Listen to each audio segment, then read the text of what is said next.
Oh, yeah.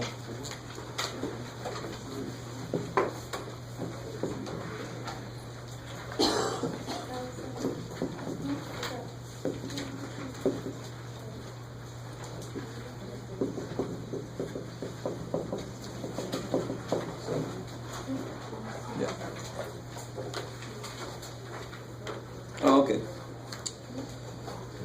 Gotcha. So they have this established point, 1, 0, on the graph. And part A is asking you to find the secant line. If Q is the point X, sine. They want you to find the secant line for all these values of X. So if we just do one of them, X equal 2. So they got this established point. So you see this a lot in calculus. You have this graph of something. You have an established point, 1, 0. And then you start stepping in towards it to try to see what the slope is at that point. That's really the idea. So if I start at 2, and whatever this is doing, and I start stepping in towards 1, it's probably not that gross. Start stepping in towards 1, so they're going to start at x equal 2, x equal 1.5, so we're stepping in closer and closer. And that, of course, is the whole idea of limit. I'm going to find out what the limit is as we get really, really close. So what we do is we first start with concretely stepping towards something. Start at 2. If we want to get to 1, start at 2, go to 1.5, 1.1, 1.01. And then we want to try to go more theoretical, because I don't want to do that forever. And there are some really ugly functions, and that's only a pattern. I can't really see what the exact value is all the time. Unless it's a nice, pretty number that I can see, the pattern approaching. But I want a more algebraic way, so that's what we're going to work on now. But this is the concrete method. If x is 2, and I want to find the slope of the secant line, PQ. So here's that 1, 0. Here's the x equal 2, whatever the hell the output is. I want to see what this secant line here would be, what that slope would be. How could I do that? So let's call this f of x, a little easier to refer to it then. What is the slope? What's the formula for the slope? y2 minus y1. All right, y2 minus y1. Or x2 minus x1, cool. Right, of course I'm just replacing y with the f of x idea. And then I can kind of see where to go with this. One of your points is always going to be the point 1, 0. Right, so when you plug a 1 in, you get a 0 out. And if you try it, of course, when you plug a 1 in, what's the sign of 10 pi? Even if you don't know, you should know it's 0. Right. But sine of any power of pi, any whole power of pi, 1 pi, 2 pi, 3 pi, it's always going to be the x-axis. It's always going to be 0, right? Because sine likes y. Okay, cool. So, however you want to say this, it almost doesn't matter, but we can call this one the x2. So this is f of x2. So I can always have the 1 there, and the 0 there, or the other way around, doesn't matter. And then here I'm going to put in for x equals 2, I want to throw in, let me just put it in symbols, f of 2 and 2. So that's really all I'm doing. I've got my y2, x2, and I want to just get here's my x1, and now I need my y1. That means plug it into the function. So all I'm doing is y2 minus y1 over x2 minus x1. That's all I'm doing is the slope. So it's nice. They're just giving me the various inputs for the other point. I have a set point, and I'm trying to step towards that set point with these intermediate points. How are we doing so far? So you plug 2 into that formula. Exactly. If this is x, I want to know what f of x is. Okay. So I can plug that y into the slope formula. That's all it is. So if I have y2 and x2, here's x1, I want y1. Plug it in. And I'll just take the differences like we know to do ever since algebra. Right? So whatever the hell f of 2 is, what do you get when you plug a 2 in there? Considering our discussion a minute ago. So 0. Yeah. Sine of 5 pi is 0. So I end up with, looks like negative 1/2. Cool. So my graph is not of this. It's a different situation. And then you keep doing it for the 1.5, I think, is the next one. Right? So Let's do one more together. How would that get set up then? What's the slope? So it's going to be, these are set, that's my set point, and these are stepping me closer to that point. So now if I'm at 1.5, I'm a little closer. I'm going to be a little closer to the real slope there. All right. And in general, you got to be careful because I could have a function that's just crazy oscillating. So until I get really stupid close, I'm not really sure if that's the right one or not. So that's why we do this closer, closer, closer. Yeah. Don't you have to put the x in front of the 1? Because you get 1/2, but I got 0. Because you would put the 2 in front of the 0 and you should get 0. The 2 in front of the 0? You should get, yeah, there should be nothing to subtract. Because the 1, is your set point. So that would actually be your like x minus 1. Yeah, up here I did the wrong thing, didn't I? Yeah, it should be. Yeah, f of x2 is 0. Let's turn around, thank you. So this is 0 minus that over -1. So what do we get here? 0 minus 0, so it's still 0. Cool, thank you. So I just had those turned around. So now the set point is going to be, if I do this right, the y is on top, the x is on the bottom. So now I'm just going to plug in a 1.5. What's going to happen there? 1 minus 1.5. So what happens here? Yeah, 10 divided by 1.5. Wait. So back to that, the slope PQ equals 0. Right here for this q, if x is 2, what's q going to be?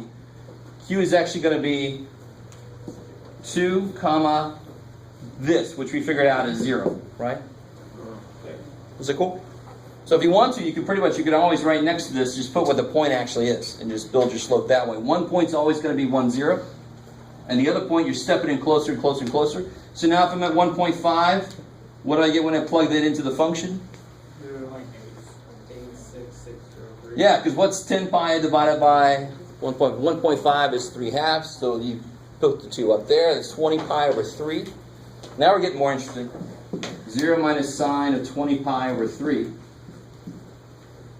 And on the bottom you get -0.5. So it's just the repeated calculations of slopes. I just keep letting my second point change. I let it be at 2, and then I let it be at 1.5, and then I let it be at 1.4.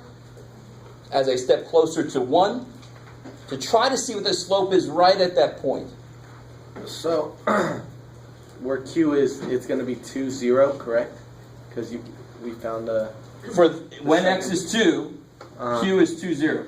Okay. When x is 1.5, Q is going to be 1.5 comma, and now I'm still Whatever waiting to that hear what that is. is. Okay. Yeah.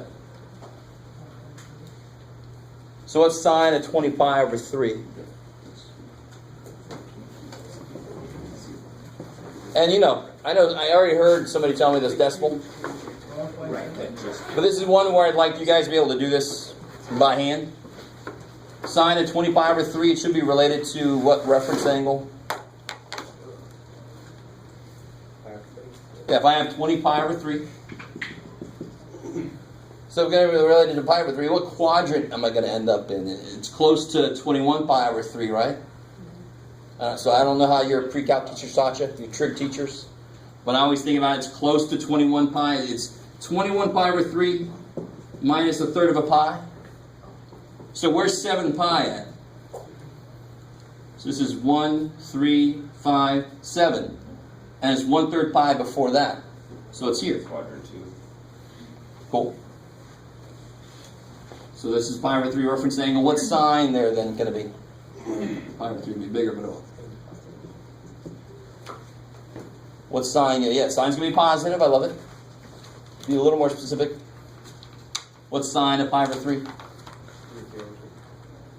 Yeah, the bigger one. Root 3 over 2 because it's closer to the y-axis. So, let's take a second right here. There's the process that's going on. And it's really just calculating the slope over and over. We have a set point, and then we have an input and a point associated. We can get a slope. Then we get a little bit closer, and a point associated with that input, and then we calculate the slope. And then a little bit closer, a little bit closer. to try to see if there's a pattern so I can see what it's leading towards. And that, of course, is the idea of limit. What does it look like it's going towards? Right? Because what happens when we try to plug 0 in, what happens when I try to, this is a different idea. What happens if I try to get the slope of 1 point? I can't. I always need 2 points. So the second point, I just want to let it get really close to that first point. So I'm trying to get like right on top of that dude. And that'll give you the closest slope. That'll give me the idea of the slope. Now some of you guys, again, it's really nice to have concrete stuff. And I get the sense that a lot of you guys are like, there's nothing nice about this, Jeff. But later you're going to appreciate this. Because this is concrete. I can actually do this. I can actually plug numbers in. Right? And in fact, you should be able to do it without a calculator. If you do it with a calculator, I'm not going to hit you over the head or anything, but right, this is just part of a little problem. You should be able to, you can plug that in your calculator. You should be able to do it this way though. Do it still fine. So you do get root 3 over 2.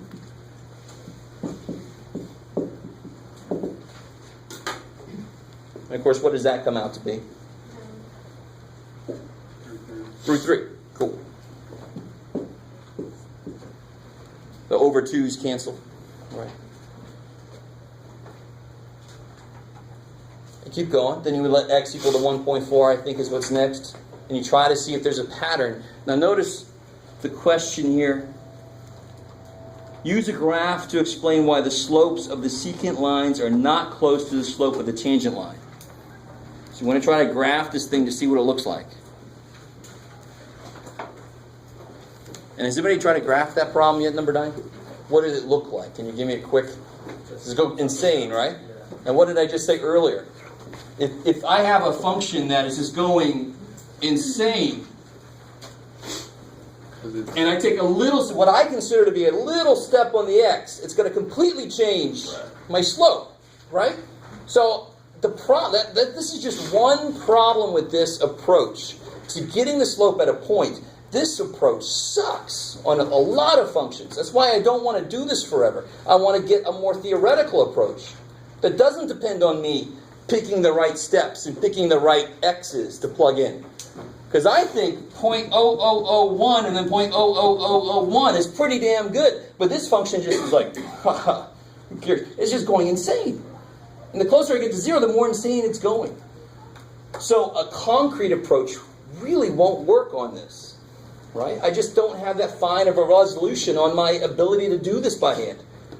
The minute I make a little step, I'm all of a sudden I make a little step and now I'm in a completely different spot.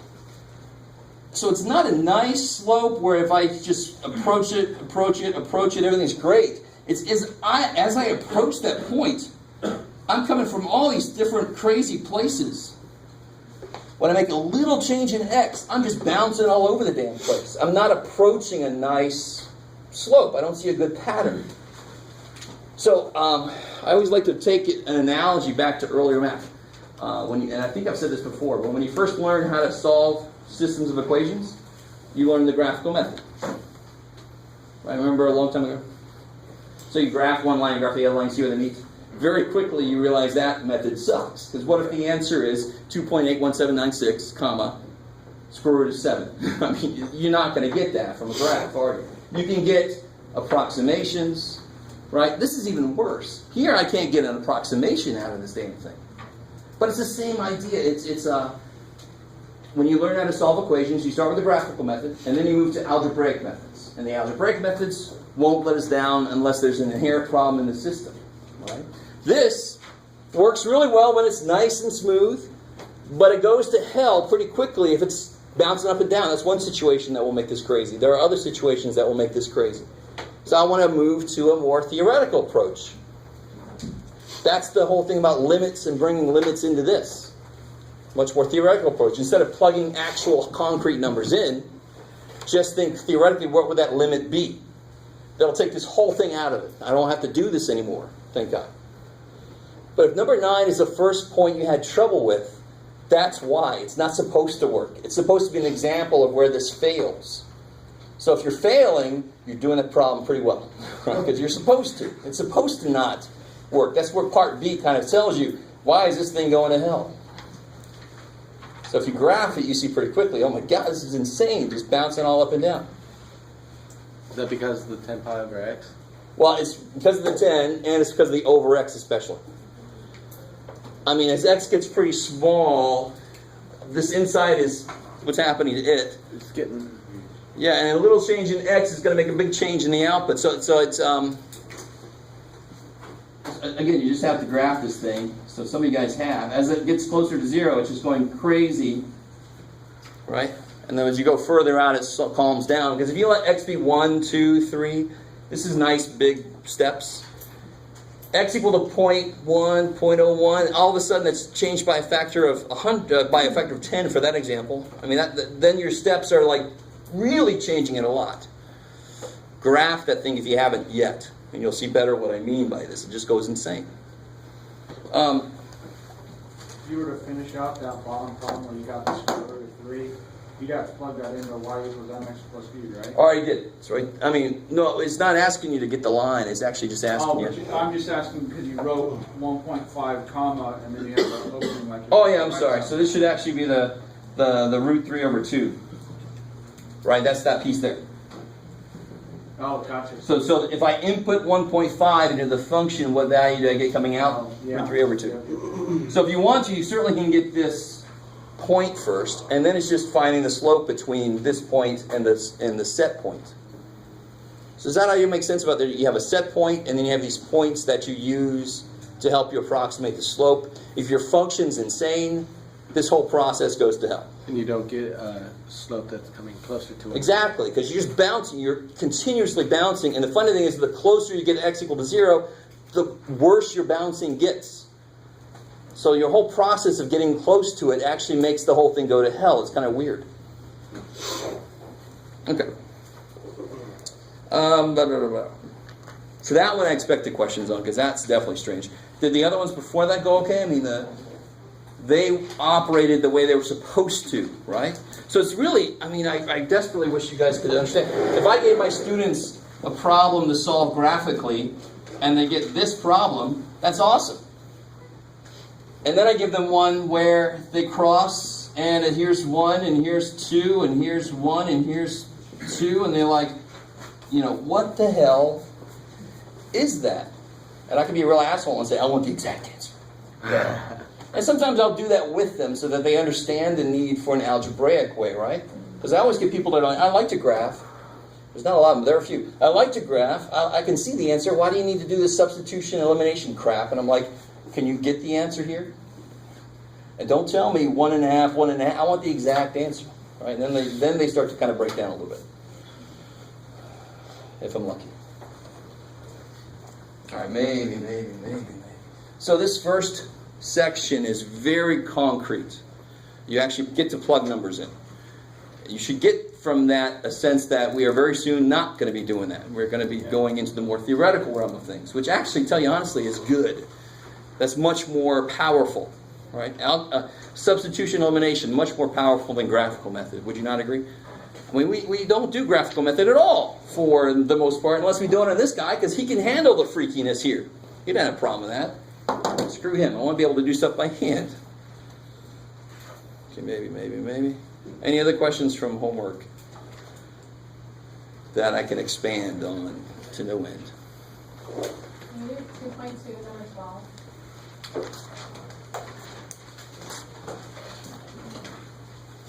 Oh, and real quick, on the bottom of page 90, that's the graph of sine of pi over x.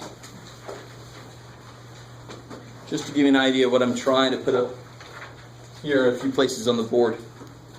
So 2 number, which one? Number 12. 12. What's that called when the graph does that? Like, is there a specific name when it? Just oscillation. It just oscillates. Yeah. You can call that forever increasing oscillation.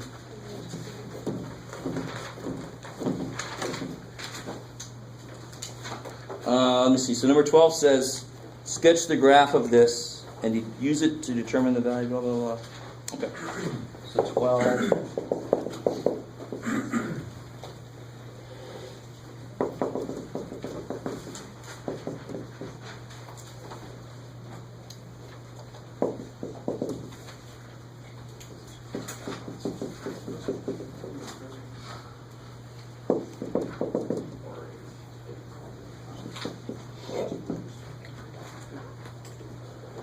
So we're trying to find places where the limit, we're actually going to find places where it doesn't exist, and then say it exists everywhere else.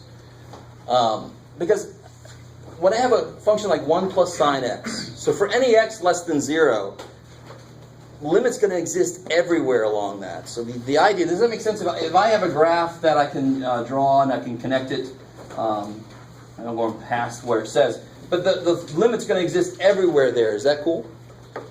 Because if I have a connected thing, and really, I wish we put continuity earlier in this book, and I should just fully talk about continuity, but if it's continuous at a point, the limit must exist there, period. If it goes through the point nicely, then obviously from both directions they agree. And that's all you need for the limit to exist at a point, right? So if I have a nice, well-behaved function, at any point on that function, the limit's going to exist. Does that make sense? Because obviously it's got to come to the same point at any point on that graph. Is that cool? The only place where the limit could not exist is if the function does this kind of thing, right?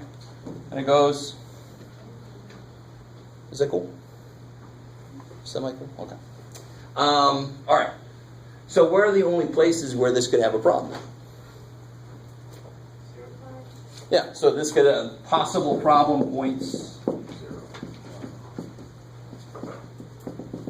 X equals 0 and pi. Right, that's the transition points.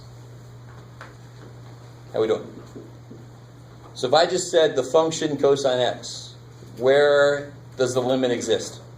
At what points? The correct answer is at every damn one of them, Jeff. Because there's no problem. There's no points that would have any problem. It's not going to. The cosine's not all of a sudden going to go, I want to be up here, right? So really, the most classic place to have a problem is when you have a piecewise function. Then it has the chance of just jumping somewhere else. Okay, maybe. So at 0, well, and they ask you to graph this thing. But to cut to the chase, I really just want to investigate that 0 and that pi. So up to 0, it looks like 1 plus sine x. So sine normally is like that, so it's going to be coming up to 0, it's going to be like that. Right? So this is going to be, what will that be, Jeff? That'll be 1. 1. Cool. And forever after that it goes, is that cool? Of course, since it's plus 1, it's going from negative 1 to 1, now it goes from 0 to 2. You guys cool with that? Graphing cosine x, what's it going to do at 0? Cosine of 0 is 1. So that fills that in, doesn't it? All right, and then it's going to be cosine from there on. So it's going to do its thing, and it's going to go up to pi, right? And of course, cosine of pi is going to be what? Negative 1. So here's pi. So then it stops there. That's where that is. Now, as long as the next dude picks up right there, this thing's good to go. Right? It's definitely, the limit exists there. Not because the point is filled in, but because both sides agree. They both go to the same place. That could be an open circle and it would still be fine. So now all I need is this next piece to pick right up where this last piece left off and does it. No. What's the sign of pi? 0, because sine likes y, pi is on the x-axis, so there's no y. So the sign of pi is 0. So it's going to start here, and then it's going to be sine after that, right? So it's going to do, is that cool? And just be sine forever after that. You guys with me? I'll tell you honestly, to do this problem, you really don't have to graph it, but they just wanted you to graph it to make sure you can still graph trig functions, I think. So where does the limit not exist? It does not exist at pi. So where does the limit exist? Yeah, from negative infinity to pi, and then from pi to infinity. At pi, it's got what's called a jump discontinuity. It jumps from one place to the other. The limits don't agree. The limit from above is. What's the limit from above?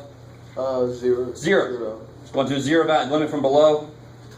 Negative 1. There you go. So the limits don't agree, so the limit can't exist there. How we doing? Okay. Don't want to play poker with a lot of you guys. Yeah. So would you just write limit f of x equals -1 with the obviously the x?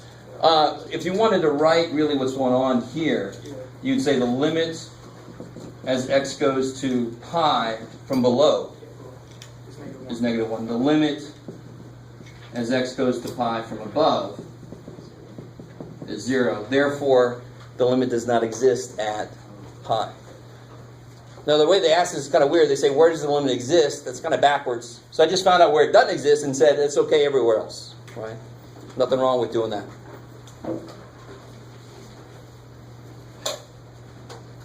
Okay, cool. Any other questions from homework?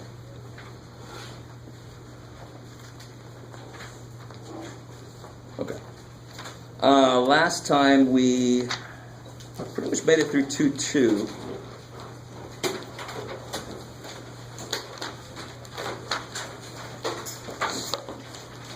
One little thing I want to say real quick, in case this comes up in homework that I forgot. Let me just put this up there.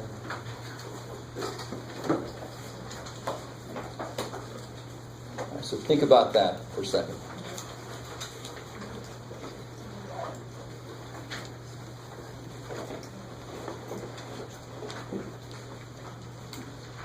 So obviously when you try to plug a 0 in, what happens?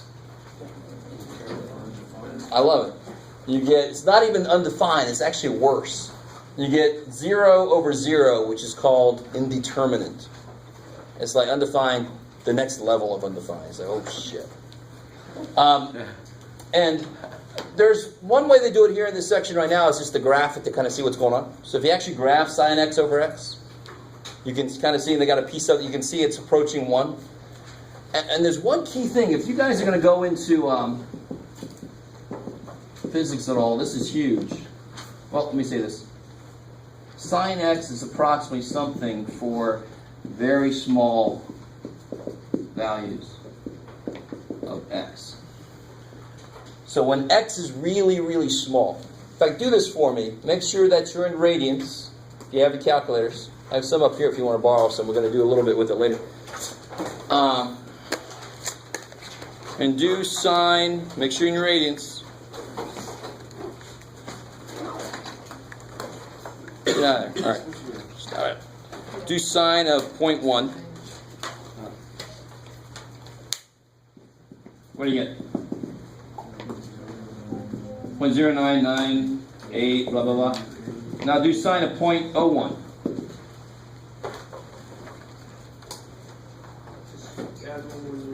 Yeah, well, and it's even a little bit better. It gets closer down here down to 99998. What's the relationship between this number and that number? What's happening as I put smaller and smaller values in? These are getting closer to each other, right? So when x is really small, the closer x is to 0, sine x gets closer to x. It's really kind of a cool thing. And we use that a lot in physics for, like, really, if you have a pendulum and you move it just a little bit, we can make that approximation. It makes the physics easier to work with. If you can replace sine with x, that kicks ass. Get sine out of the way, a lot of things are easier. So when x is really small, sine x is approximately x. So what's the limit as x gets really small of sine x over x? Well, if sine x becomes x, when x is really small, then this would effectively be x over x, which would be 1. Now hopefully that's still lacking for some of you guys. Right? We'll actually do a whole other argument for this when we get to chapter 3. Geometric argument for why that's true. What is a good thing to know? This is true. Okay. There's no real good way to attack this directly. You can make a table of values and you can see it's 1. But I can't factor anything or cancel stuff out, right? So there's nothing I could do directly. Okay. That's one thing I wanted to tell you. I think that was it, actually. Yeah, cool.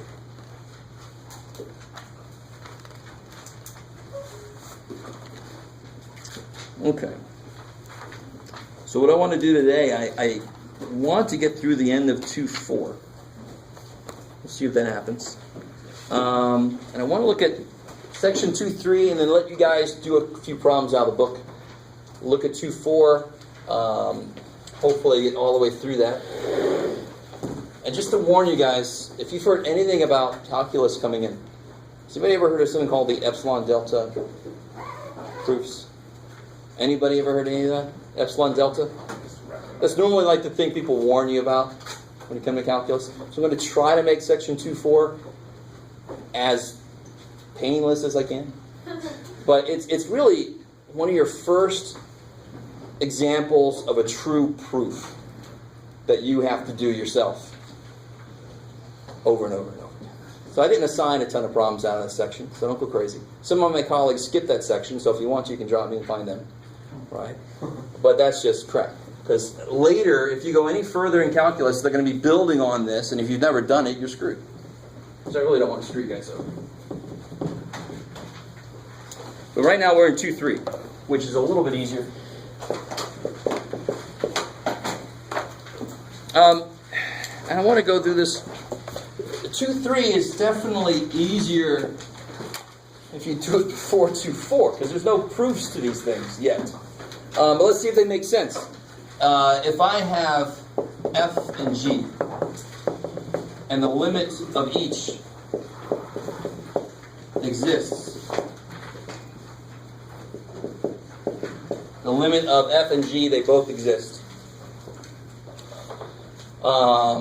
then, for example, I'm not going to write all these up here. You guys can see them in there. The limit of x goes to a of f of x plus g of x. I should be able to just separate them. So again, you got to be really careful. I'm not distributing the limit because I am not this does not say limit times this. But the limit of these two, I should be able to just do the limit of each one. And let me give you a specific example. I should be able to do that. And I am able to do that. And we can prove it after we do the next section. So the ordering of this book is a little weird, but that's too bad. So let me give you a concrete example.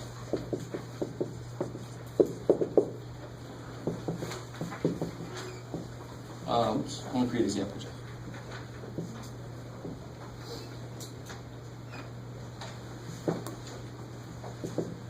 Oh.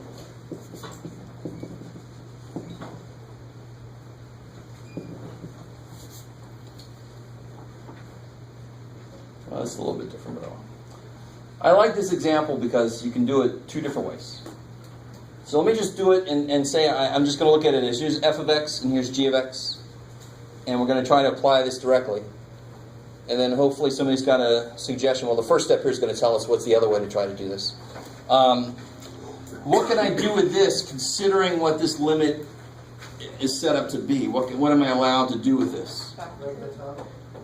I'm always allowed to factor it, but then I'm allowed to cancel because I don't have it equaling 2. It's just going to get close to 2, right?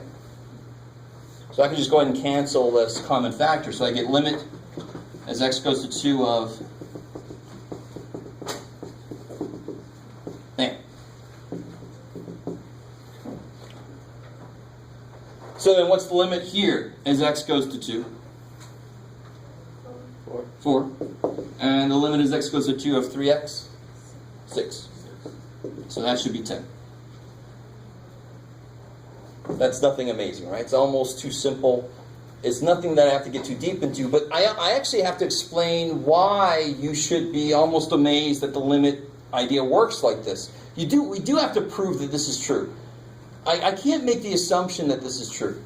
I don't know if limits work like that with these functions. I don't know. I would like them to, and it almost makes too much sense for it not to work this way. You guys kind of with me? I mean, if that function approaches 4 and that function approaches 6, then the addition of those functions should approach 10. I mean, that's all there is to it. Okay, maybe. It's almost too easy. Of course, the other way to do this is almost what we did here already. It's just taking that idea one more step. If this is x plus 2, when I add 3x, I get 4x plus 2. And of course, when you plug a 2 in, you get 10. Right? Nothing amazing. Can you do that again? How did you get there? Here, Yeah. just remember this is x plus 2 Okay. plus 3x. So you get 4x plus 2. Just putting like terms together. Okay. All right, this is x plus 2 plus 3x is 4x plus 2. Okay, cool. And again, there's really nothing that amazing here. But it is important to realize a lot of mathematics, in fact, some things we learn in here are going to seem to be true trivially when actually there are certain situations where it's not true. So we have to be very careful. The theorems will always say, assuming this is true, blah, blah, then, bam. This is one of those situations where it's got to work this way. Now, what do you do with that 10? That's it. So the original question is, what's the limit as x goes to 2 of the addition of these functions? So once I get 10, I'm done. I've answered the question, the limit is 10. And again, I'm not going to write all these down because they actually go past this box. The limit of the difference is the difference of the limits. Right, so it does look like it distributes, but it really doesn't. And one place where you can see very quickly it's not really distribution is number 5. The limit of the quotient equals the limit, the quotient of the limits. That is definitely not anything like any distribution, right? Hopefully you don't do that. That is just how limits operate. And really the overriding thing here is I'm allowed to take the limit of parts of a problem. There's nothing wrong with that. And then put that back all together. One thing that might not be immediately obvious, and this is why they put it separate. I think this is the 6th one. Yeah. So if I have the limit of f of x times g of x, what do you think that is equal to, considering this whole discussion?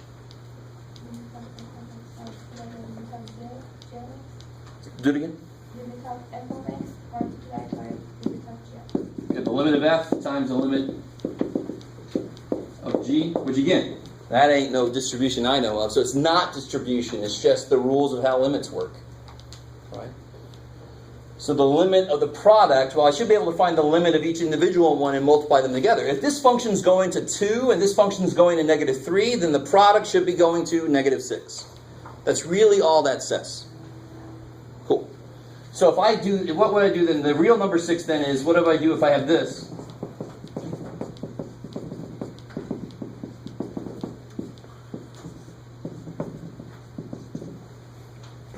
Then you just do that n times.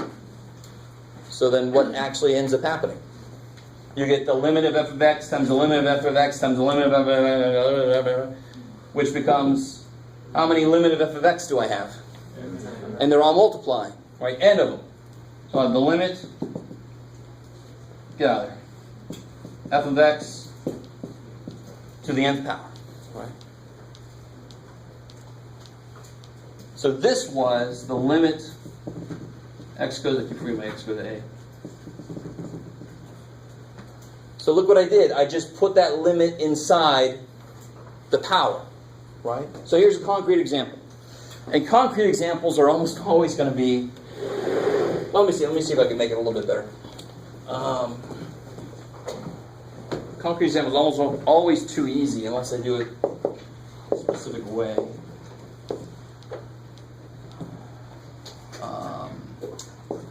Oh, you could do something better, Jeff.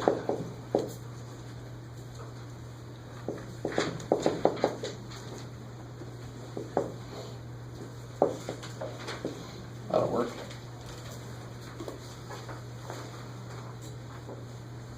Okay.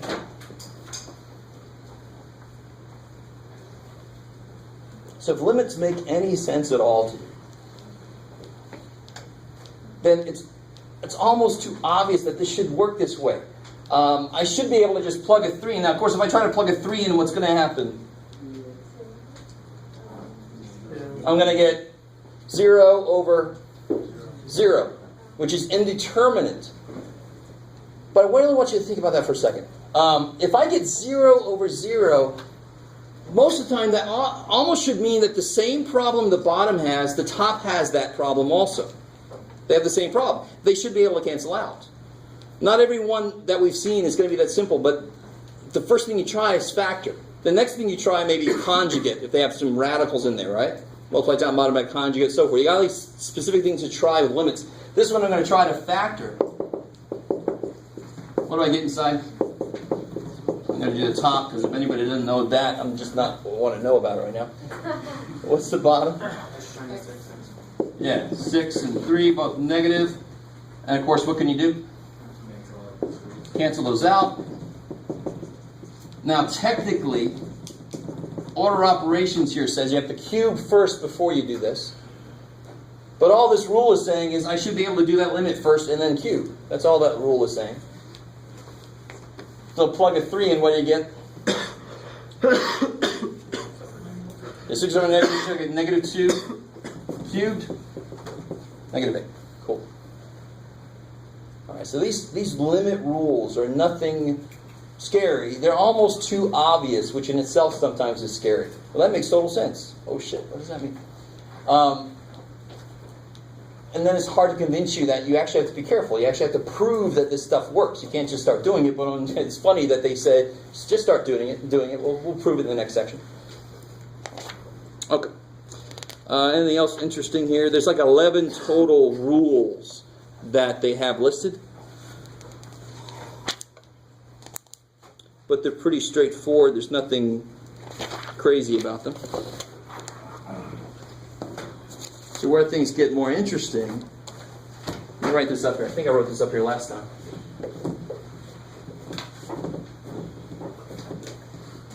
Actually, let me do this. Let me go ahead and give you guys something to try out. I've been talking long enough because I got 3 theorems here I want to discuss, and one of them is called the squeeze theorem. So that's always interesting. So let's see. I'm going to assign some to do, and then I'll put the book on the overhead in case you don't have your book yet. Actually, anybody? How many of you guys don't have the book yet with you? Oh, so you can look along with other people. Screw that. Let me see. So page 106. Oh yeah, number 2.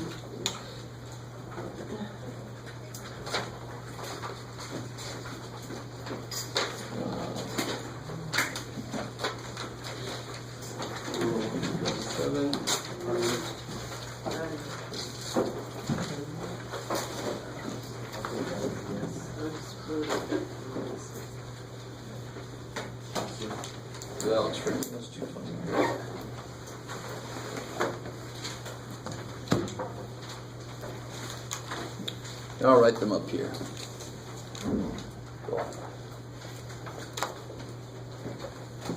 Just what I can.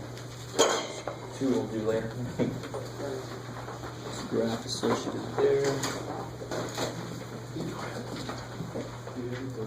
Oh yeah, do you want to put them up here?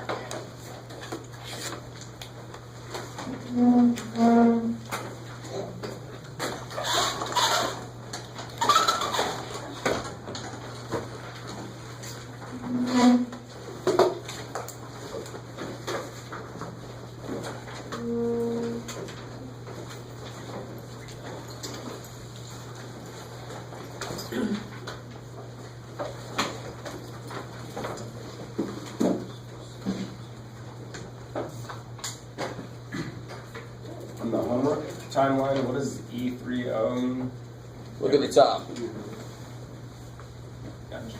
Cool. Not every third odd. Don't get optimistic.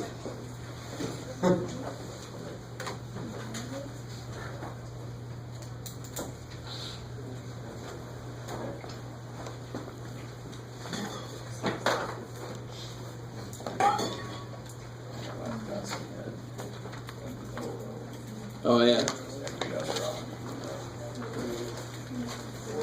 I see that a lot.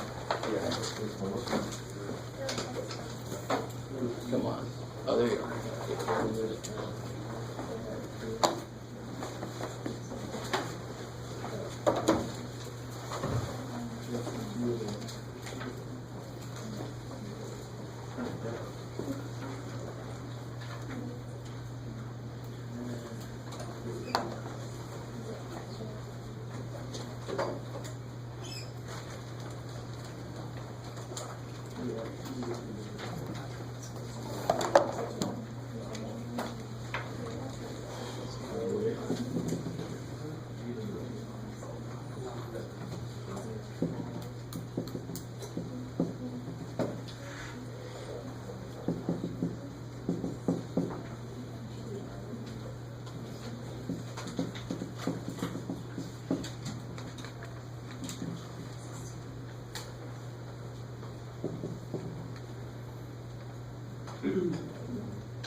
You want us to do A through F from problem 2?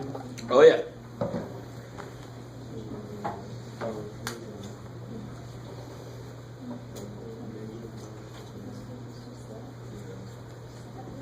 And just to help you out real quick, the limit laws say that both f of x and g of x, their limits must exist in order to apply the rule. So if either one does not exist, then the whole thing does not exist. Yeah.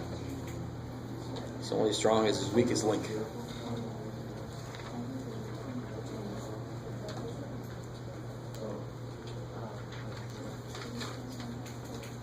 With that being said, I'll make sure I'm going right there.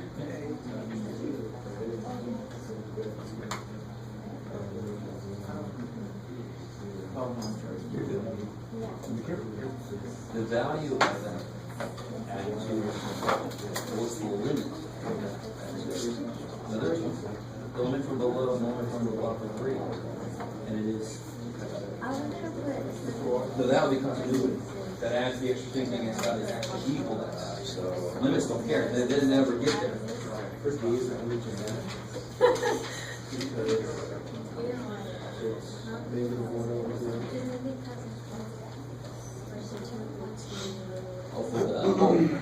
G is 0 for everyone? Yeah. Okay, cool. So then you'd say it's like be more specific, which kind of improvement? Because the top is negative.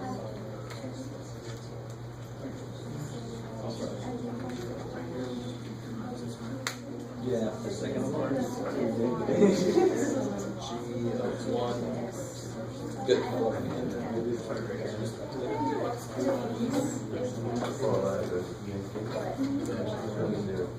You have to plug it 2. You let x go to 2 for that whole thing.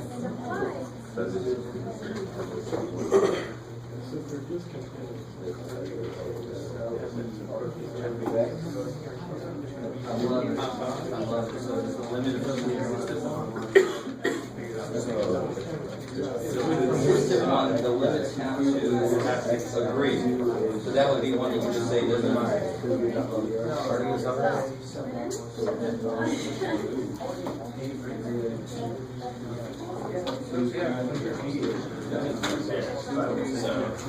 No, would only be if you are doing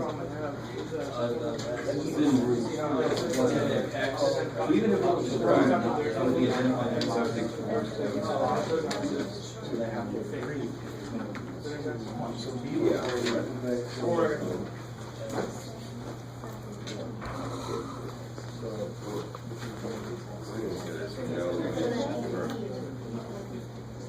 So P F goes to 1. I agree with that. What about G? As X goes to 1. From, of course, when it says just to 1, it's got to be from both sides.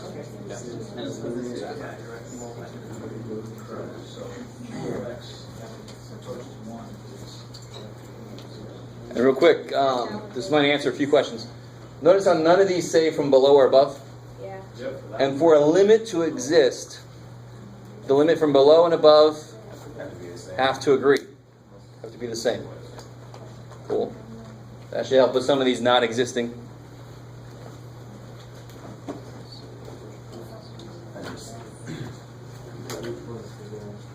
Oh, so you're making a little too much out of it. I got you. In a way, you're doing fine. I mean, what is F2? And actually, once you do this, you should be able to just take it out. You've done the limit. You plug 2 in, so the limit's gone. But don't do that until you know it actually exists. Okay. So what is F2? F2 is 20. Right? F2? The limit. I see. So this is where you got the F2. So F of 2 is not necessarily equal to the limit.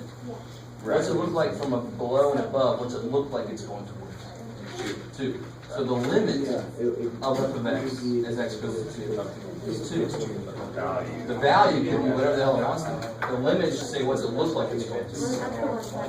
So then, Be careful about doing this. Because you can't plug a 2 in because it actually isn't equal to the function. Because it's not continuous.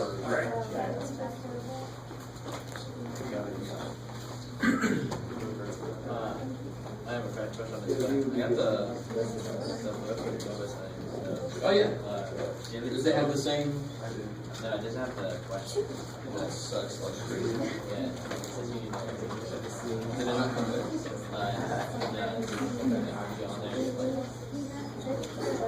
Yeah, I got. Oh, you got the website.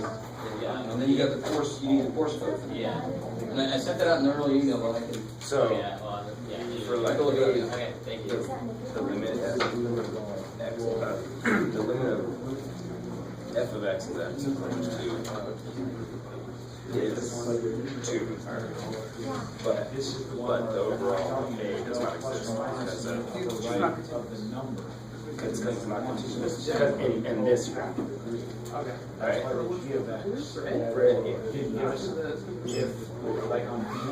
Alright, so this is the limit of f of x as x approaches 2 is 2 for That's right. and but over here As it x does not goes to exist. Different from No. Where as x goes to 2, from below and above, they both are approaching what value? Not 1, not 2. They're approaching the value of. The limit wouldn't be 2 though, if it does not exist, because you wouldn't be able to. No. So the continuity is an extra requirement on top of limits existing. Yeah.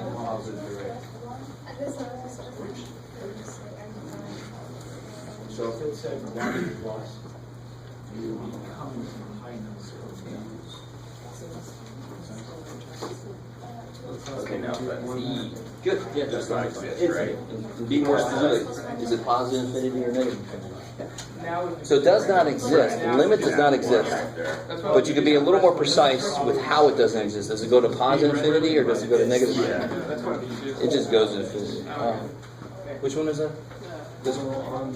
Says you go to negative 1. Right? It's going to 0. The bottom. F is going where it's F. Negative 1. Yeah, it's going to negative 1. So it's negative values, right? Divided by what's the question? What should be negative infinity, since those are always negative values. So it's going to infinity, but it's going to negative infinity because that's negative. Yeah, it's undefined. Yes, good. It's specifically going to negative infinity. Yeah.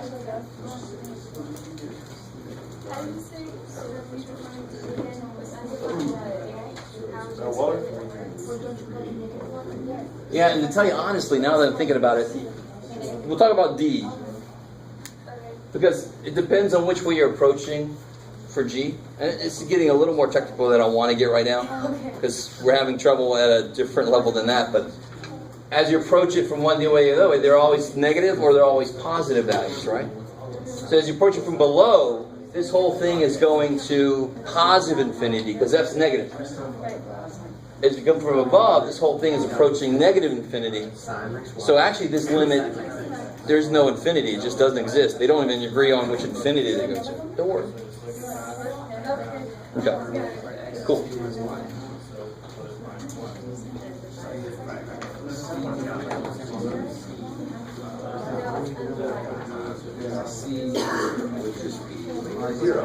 So you say it just does not exist for that part two.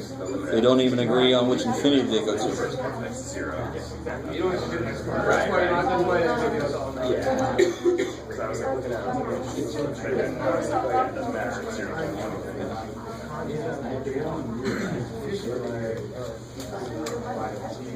Where should we be seeing infinity of 0? If the bottom is 0, there's a possibility the limit could be infinity. Like on part D, you're dividing by 0, this goes to negative 1. So the answer could be infinity. Yeah, so if I have a vertical asymptote at like 1, if I have 1 over x minus 1, then it goes to infinity as I go to 1.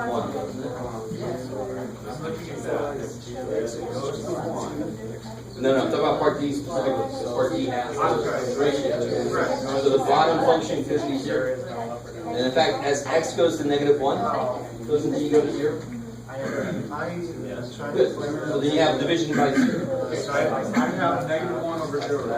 Oh, I think that. What's the answer?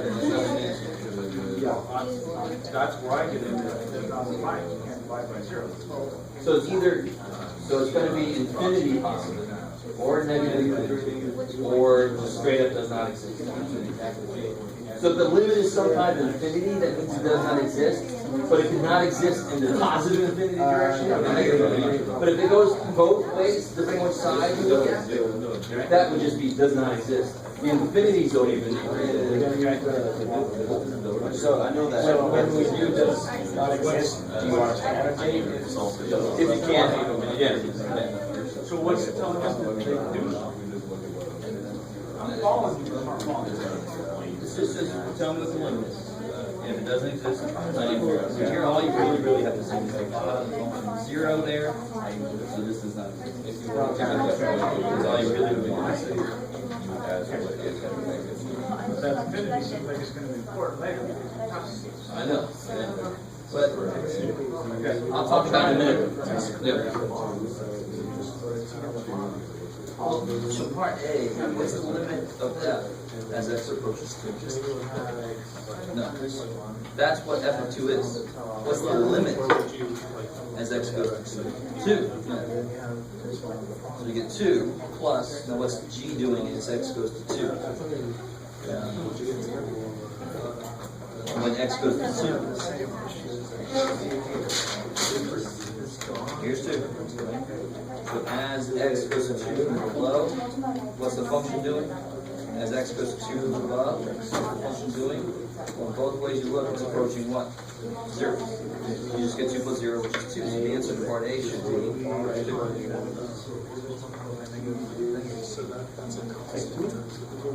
I thought you did something wrong. I really noticed it wrong. This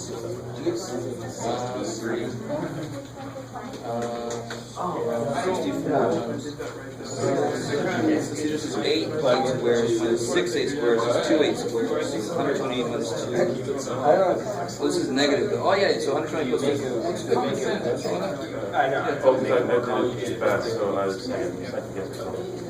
Oh, all right, you're fine. Okay. Cool. And then what about all these? I'm gonna go over right now. Okay. All right. All right, guys. Let me ask you this. This is a minor point that seems obvious, but then when you start mixing it with this other stuff, it gets a little freaky. Why is the limit? I really want everybody to understand this. For f, when x goes to 2, why can't I just put a 2 in to this? Like it could, like what's the limit as x goes to 0? 0. It's f of 0, right? Because it actually exists there and the limits agree. I mean, that's why I can just put the function value in, because the function value is the same as the limits. Because it actually exists right where it looks like it's going to be. It's there. You with me? That's the one time I can give the function value as the limit, is when it actually gets there. Now, on this one, what's it look like it's going to as x goes to 2? 2. It looks like it's going to 2. Where does it actually go right at 2? 1. 1. So what's the answer here then? 2. The limit, does it ever get there? No, it just says, what does it look like it's going to? 2. So what does it look? It looks like it's going to 2. Right. What is it actually right there? 1. 1. So f of 2 is 1. But for the limit to exist, I don't care what happens right at the point. Right? If I take that point away, what's the limit? 2. 2. Why putting that point there? Why would that change the limit? The limit is still going to be 2 no matter what the hell you do with that point. I can put that point anywhere I want to. The limit is going to be 2. Because that looks like where it's going. So the limit is all about what does it look like it's approaching, not what does it actually do there. That's a key point of it. The fact that the limit does that lets me do all these problems. Right? I can't find the slope unless I have 2 points. But the limit lets me get as close as possible to this point without actually being on that point. That's exactly what I want to do. I have to always have 2 points, but I can't just have 1 point. Well, I want to be as close to that as I possibly can. What number is that? If this is 3, it'd be 3.0000000 forever, and then a 1 at infinity. Holy shit, can I do that by hand? No. The limit lets us just do that. Yeah. So is that point ever necessary at all? Oh, hell yeah. Obviously. I mean, that's, that is the function value there. It'd be really hard to think of a physical situation that shows. It'd be f of 2, right? That's exactly what f of 2 That's all is. you'd ask is f of 2. What's f of 2? But what's the limit? It's not equal to f of 2 because it looks like it's going somewhere else. Yeah. So physical representation of that is difficult to imagine. I mean, you've got 2 people coming at each other, and all of a sudden they're there. How does that work? You know, a physical representation of this, difficult to come up with. Even when you flip the light, it looks like the lights come on right away, like it goes from 0 to something. But no, of course we all know it's just very, very steep curve as it comes on. Right? You with me? So I'm with you. good. Thank God. So the limit as x goes to 2 of this is 2. What's the limit as x goes to 2 of g? Yeah, here's 2. What's it doing from above? If I come in from above and I come in from below, it looks like the value is going towards 0. 0. I love it.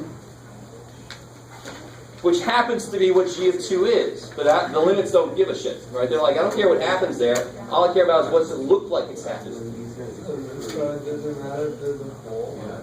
It doesn't matter if there's a hole for a limit. But to be continuous, you actually have to fill that hole in so I can go through it. It's not like a road in San Diego, it's right? Fill those potholes in. What about, does everybody cool this? So what's the answer? You got 2 there plus 0 there, so this limit is 2. 2 plus 0. How we doing? Because it isn't. 11. All right. So,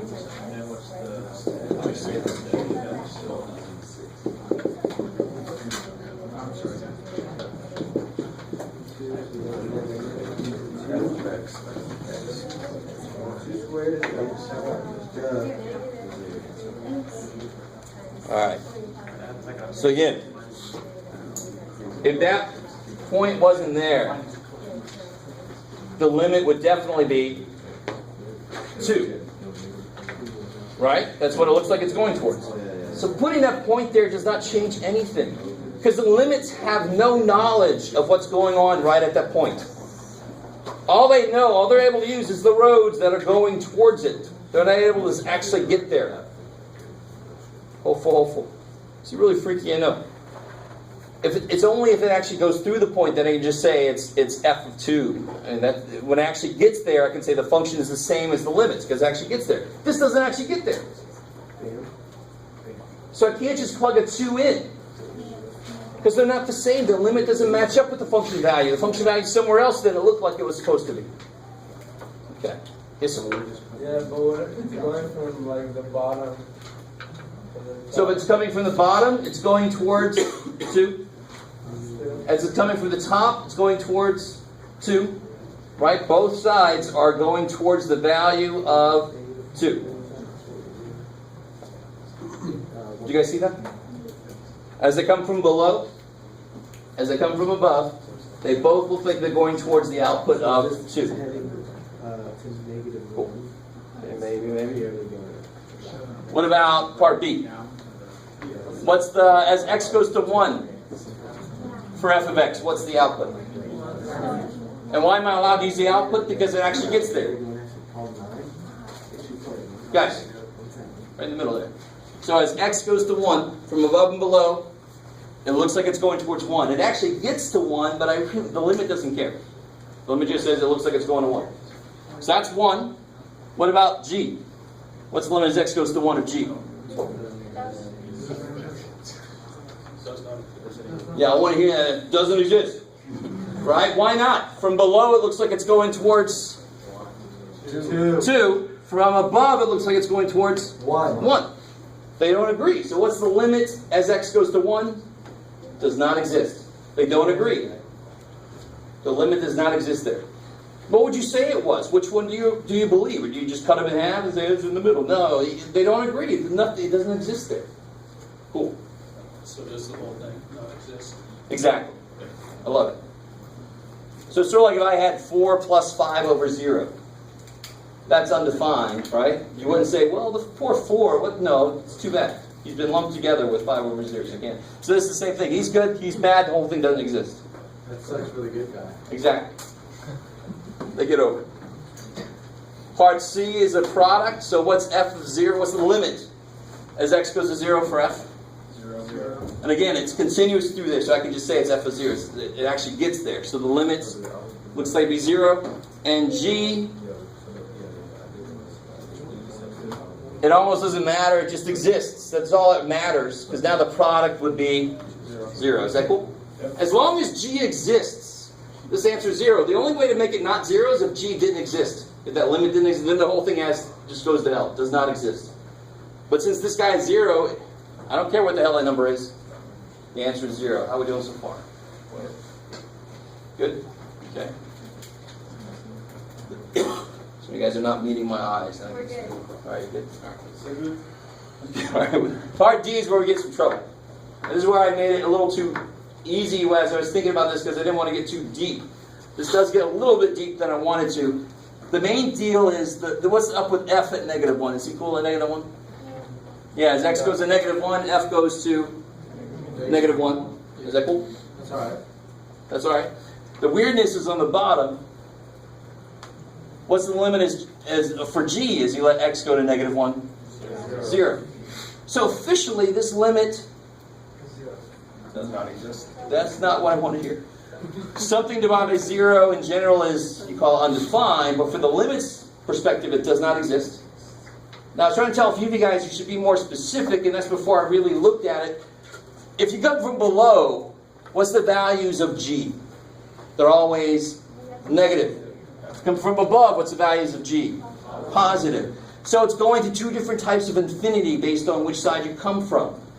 So this limit does not exist. Sometimes you can be more specific. If they both agree on going to infinity, then the answer would be the limit's infinity. Positive infinity, right? It still doesn't exist, but I can be more specific. It does not exist in the upward direction, right? This thing would go like that. One side goes to positive, one side goes to negative. It straight up does not exist, and I can't even be more specific. Just goes to hell. It doesn't agree. Yeah. So if that graph of y equals g of x had like a V formation, Yes, then you can be more specific about which infinity. infinity plus. Thank you, I love it. It would, in that case, it would be. In that case, you can be plus. more specific. In that case, it would actually, these would be always positive.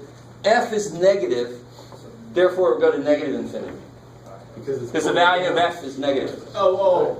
But you got the right idea. The fraction. Okay. You got the right idea. How we doing? Better? You're like, I'm not sure how to define. Okay, so that's part D. And again, all this really asks for is, if it does not exist, explain why. You don't have to get all the detail, you just say it does not exist, because the bottom is 0 there, and the limit's 0 there, so it's no good. What about this guy? This is a little freaky. They put in x cubed. But again, the limit laws don't care. That is a function. So I can just plug a 2 into that. Why can I just plug a 2 into x cubed? Because it's just x. Because at 2, both sides will agree. It's a nice function. There's no holes in it. So that's why I'm allowed to just plug a 2 into x cubed. But what's f of x is x goes to 2. Now, this is the thing earlier, right? As x goes to 2, f of x goes to 2. I love it. So you get 2 cubed times 2. 16. I like it.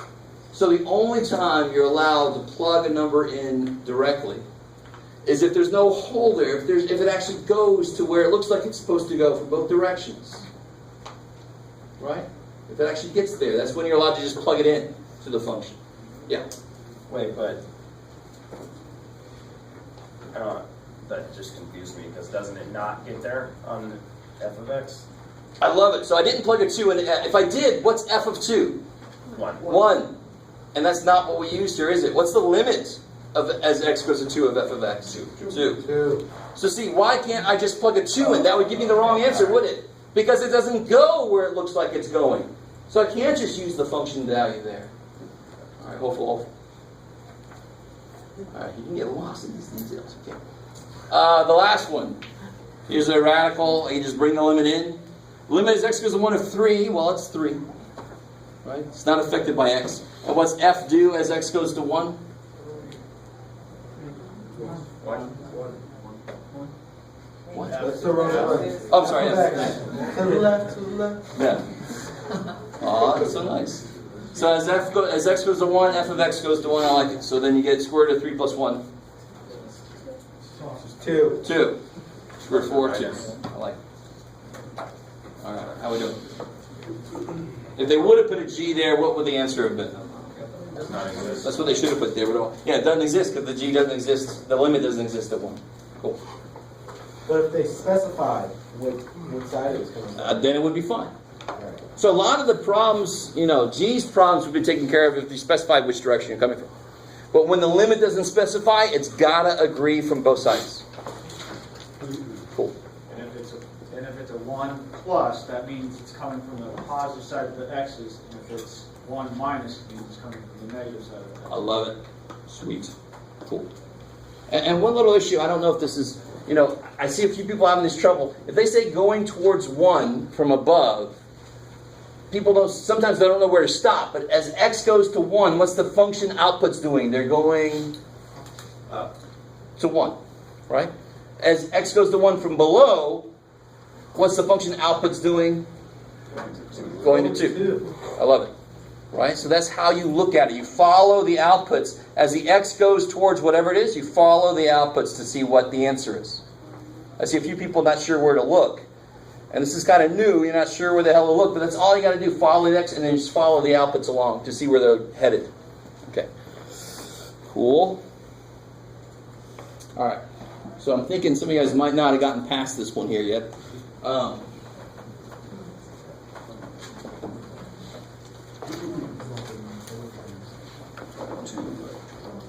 let's see, number 7. So looking at number 7, all the functions in there, would any function represented in there have a problem somewhere? Like an open hole somewhere or jumping around? Cube root of x was negative. You know, problem. No, that'd be fine too. You can take cube roots and negatives, right? Oh, It'd only be even roots that would freak out. But, so that would be where they have like a whole side of the domain that you couldn't use. So that'd be like a giant hole, right? But every single function in here, no problem. There's no possibility of open holes. So I'm allowed to plug an 8 in. I'm only allowed to plug that value in when I have functions that actually get to where it looks like they're going. And I keep saying this word, and it's because it just makes when it's continuous, when there's no jumping around, no open holes, they get to where they look like they're supposed to be going. That's when I'm allowed to just plug that value in. Yeah. When will you tell if there's a hole? If it's a piecewise function, you said earlier? Piecewise is an automatic giveaway that there might be holes. Yeah. If you have something like a ratio, like x squared minus 1 over x minus 1 has a hole at 1, Gotcha. that kind of stuff. But anything like this where there's no fraction of piecewise, it's gonna Exactly. be Yeah. continuous. Yeah. Odd roots are continuous and their domain's all real numbers. That's a polynomial. That's the nicest function you can have. You know, that's nice. So you just plug it in. When you plug an 8 in, you get 1 plus 2. That's 3. Now let me show you something real quick. Some of you guys won't be all that interested in this, but when you plug an 8 in, you get this. And I was helping somebody out. Oops. Can I help myself out? Yeah. And whenever I see something like that, look real quick. And this, again, if I rewrite this just a little bit, why does this help me out do this by hand? Why am I able to do that in my head better? Can anybody see why? Because I have 8 of these minus 6 of these is 2 of these, and that's easy to do, right? That's a really cool thing to look for when you're doing stuff by hand. If you have to take a standardized test where you're not able to do calculators, it's better to know this kind of trick, get you through it quick, especially when you have multiple choice and you can see if it's there. All right, how are we doing there? That's a very quick aside. So when you do that, what do you get? You get 390 at the end, right? I think. Yeah. So number 7 should be 390. Yep. Just multiply those values out. So at 8, that thing goes all the way to 390, correct? It goes 8 to the right and then up 390. Yeah. Is that what that means? Yep. Just because all these numbers are big enough at 8. Yeah. What about 16? Where's 6? There we go.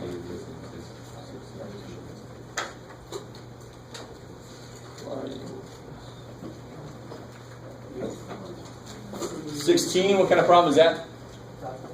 Factoring problem. So you start to, oh, I have it right here. X goes to Negative 1. So how do you factor the top? 2x plus 1. X plus 1. Yeah, it's definitely going to be 2 and 1 there, right? Yep. And you have to have the positive 3 in there, don't you? Right? So then everything's got to be plus. And on the bottom, yeah, x plus 1, x minus 3. Thankfully, and be careful with this, I just did this myself, but you got to bring the limit with you. Because it really sucks in the homework if you leave it and you forget it, and at the end you just have a factored thing. Well, that's nice, but the whole question was the limit. So make sure you bring the limit with you. What's really nice here? There's going to be a hole at negative 1? Yeah, and why does the limit not care? Because it's going to negative 1. And it never gets there, right? So then I'm allowed to cross those out. Yep.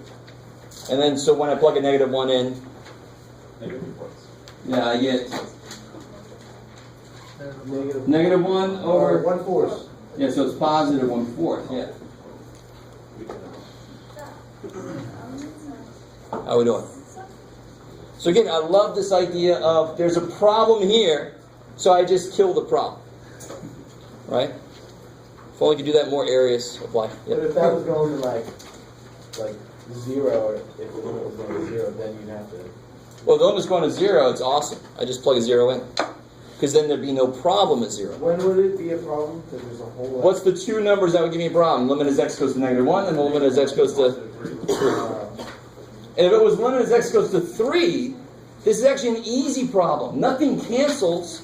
So when x goes to 3, this whole thing goes to something divided by 0 goes to infinity. You with me? If this was limit as x goes to 3 of this, I could be more careful about which infinity it is, if it is just one of them. But the limit, if it was the limit as x goes to 3, and, you know, I like showing you guys this stuff. That cancels, but is the problem gone? No, the problem's still there. And this could happen. I mean, again, when you first start a class, you should all realize all these problems have been carefully devised to work. Right? When you hit the real world, they aren't necessarily. But the nice thing is, the calculus that we use limits for, the setup, it will always have to work. Always. Because you should be able to find the slope at a point, always. You can kind of eyeball it and see, well, that's positive slope and that's negative slope. So calculus uses limits to find slopes at any point. So the process we use should always work somehow, right? These problems have been carefully designed to actually work. This one, You can still say it works because you can still get an answer. But when you go let x go to 3, does not exist. Can anybody tell me, is it positive or negative infinity? Positive infinity. And the giveaway is this is a first power. So on either side of 3, it's going to be different signs, right? Above 3, this is positive. Below 3, this is negative. Depending on which way you go to 3, then, it's not going to agree. You guys see that? If this was squared, then it would be positive infinity, because it would be positive no matter which way you came at it. You with me? Yep. So it's that multiplicity thing you guys learned about that actually helps you figure out which infinity on a lot of these kind of problems. So then if it goes to cube, then we go back to, we don't know. Yeah, if it was cubed, it's back that we don't know. The even powers kill the negative, so then it would be positive infinity. I like it. Yeah, how are we doing? So the point I try to make there is the book problems, you'll pretty much have the problem cancels. In reality, it might not, and it still works out. You still get an answer. It doesn't exist because you didn't kill the problem. I'm still divided by 0, so oh well. Right? Maybe. Okay, I do that a lot. I gotta stop. Yeah. Oh, thank you. Yeah, please. If you've had me before, you know I'm absent-minded. So if I have the camera pointed the wrong way, just let me know. All right. So any questions on those? Did we do them all? Oh, 29, yeah. Cool. 29 is freaky. That's why I gave it. Let's see. Can you like put the camera over here and you capture all of it, or can you not? No, when I do that, you can't read it. Yeah. So right on is the best, but it kind of limits my motion. You're right. Right. Yeah. Because I don't want to put it in such high resolution you can read it if I put it over there, but then all my files are like 16 megs big. Right. No. All right, there's really only one thing we can do. Which is, yeah, exactly. You guys with me? I mean, this is a nice problem because of the fact that there's really only one thing you can try to do. So we've seen them where you factor. We've seen them where you multiply by the conjugate. Here, hopefully you guys realize multiply by the conjugate is not going to help you. You have two separate fractions. I want to get them together and hope to God something cancels. So, of course, what's the LCD? Yeah, this thing. So you get 1 minus, what's he going to pick up? Square T. Yeah, the thing he doesn't have. And on the bottom you get t square root of t plus 1.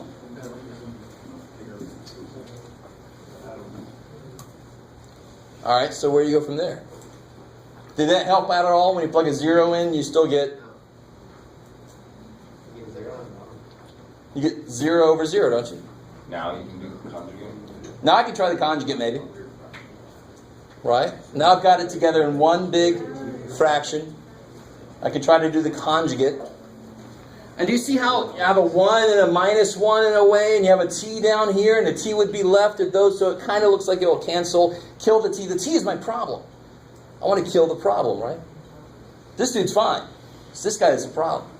So what do I get if I do the conjugate? 1 minus radical t plus 1. What do I got to multiply by? 1 plus radical t plus 1.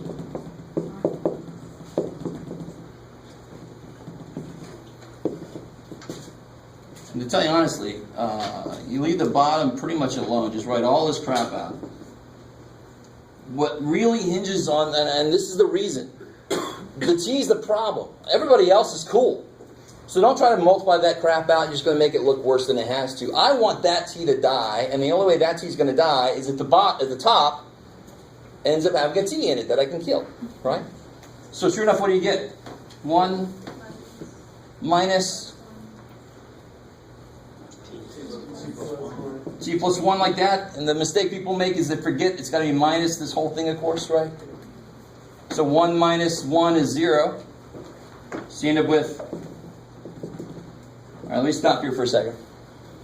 So all we did was the only thing we could do. Then we did the conjugate idea, right? And this is what the conjugate does for us very often is it's going to be a t up here. It's going to cancel that t. But of course it's going to be negative t. T times crap times more crap. I mean, it's obviously part of the answer, but it's just crap. I don't need to worry about it yet. I'm just going to plug stuff into it. All the other stuff is fine at 0. It's this part that I kill now.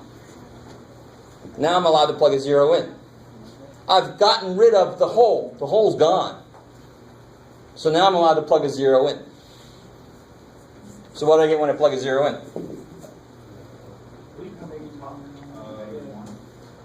Yeah, the t's cancel, leave me the 1 on top. Yeah. Yeah, so you get 1 times 1 plus 1, negative 1/2.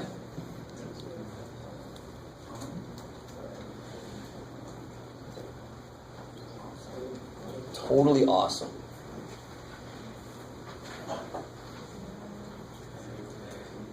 Time is it? Let me see if I can do it. So how would you check that? I love that. This is not an equation, sorry guys. You can't just plug it back in. It doesn't make sense. But what you could do, let me show you. Let's see how this works. I haven't tried this yet. Let's see what happens.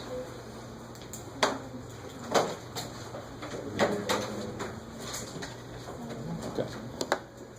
The original problem, you graph that thing. You get 1 divided by, they use a t, but who cares? It's just a dummy variable. Square root of x plus 1. So that's the first part of it. Oop, down there. I'm still not used to this updated software thing. Oh, yeah. Because it's better. Minus 1 divided by 2. Right? Sickle? That's the original